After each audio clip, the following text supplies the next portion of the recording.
ഒരാൾ മരണപ്പെട്ടു. 200 വർഷങ്ങൾ ജീവിച്ച ഒരു മനുഷ്യൻ.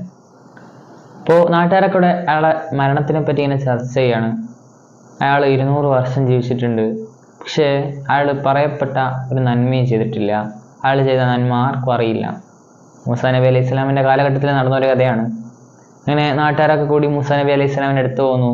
മൂസാ നബിയെ, ഇങ്ങനെ ഒരാൾ മരണപ്പെട്ടിട്ടുണ്ട്, അയാൾ 200 വർഷത്തിൽ കൂടുതൽ ജീവിച്ചിട്ടുണ്ട്, പക്ഷേ ആർക്കും അയാൾ ചെയ്ത ഒരു നന്മയും അറിയില്ല എന്ന് പറയാണ്. പിന്നെ മൂസാ നബി അലൈഹി ഇസ്ലാമും സംഭവ സ്ഥലത്ത് പോകുന്നുണ്ട്.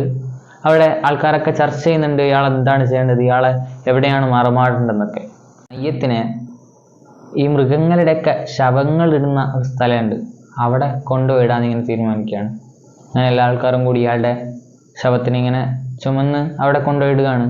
അങ്ങനെ മൂസാ നബി അലൈഹി ഇസ്ലാം തിരിച്ചു വരുന്ന സമയത്ത്, മറമാടി കഴിഞ്ഞ് തിരിച്ചു വരുന്ന സമയത്ത് പടച്ചവൻ മൂസാ നബി അലൈഹി ഇസ്ലാമിന് വഹി ഇറക്കുന്നുണ്ട്.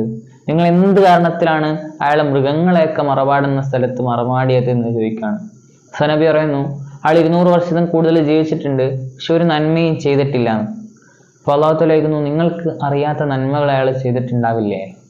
മൂസാ നബി അലൈഹി സ്വലാം പറയുന്നു, അറിയില്ല അല്ലാഹ്. ഓരോ ആഴ്ചയിലും 2 തവണ വേദഗ്രന്ഥങ്ങൾ പാരായണം ചെയ്യുന്ന ആളാണ്. അതിൽ അന്ത്യപ്രവാചകനായ മുഹമ്മദ് നബിയെ പറ്റി ഓരോ പേര് കേൾക്കുമ്പോഴും സ്വലാത്ത് ചൊല്ലുന്ന ഒരു മനുഷ്യനായിരുന്നു അയാൾ. അതുകൊണ്ട് തന്നെ അയാളെ മൃഗങ്ങളെ സ്ഥലത്തൊന്നും ഇടാൻ പാടില്ല, അയാളെ മനുഷ്യന്മാരെ മറമാടുന്ന സ്ഥലത്ത് തന്നെ തിരിച്ചു കൊണ്ടുപോയി മറമാടണം, ഇപ്പം തന്നെ പോയി ചെയ്യാൻ പറയാണ്. ഇങ്ങനെ നാട്ടുകാരൊക്കെ കൂട്ടി പോയി അയാളെ നല്ല സ്ഥലത്ത് തന്നെ സുസുന്ദരമായി ദുആവോടുകൂടെ മറമാടുന്നു.